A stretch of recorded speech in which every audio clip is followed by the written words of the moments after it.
Welcome to our first and a more advanced series of Photoshop tutorials. Here we'll talk about some interesting settings and techniques that will get you more acquainted with Photoshop in general. Let's talk about curves. Curves is a setting in Photoshop that allows you to get richer tones and colors in your pictures.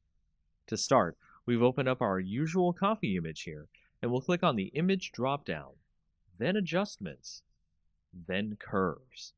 You can also hit Ctrl+M at the same time.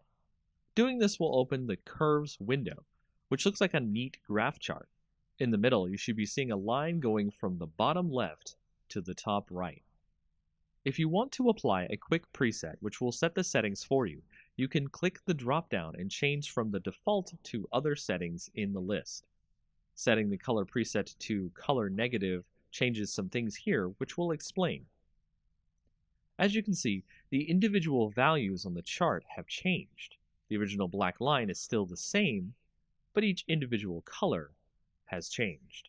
This is a permanent way to change the values of the image, but if we wanted to make it something a little less permanent and tweak the settings as we edit our image, we can make a new layer by going to Layer, New Adjustment Layer, and then Curves.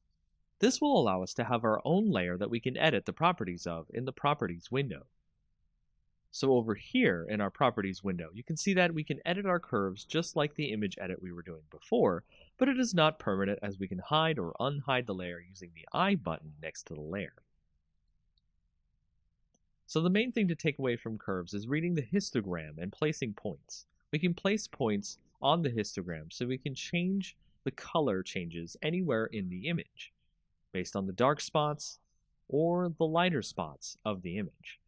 As you can see on our image, the shadows and highlights of our image aren't very great, so we can edit our colors without much interference.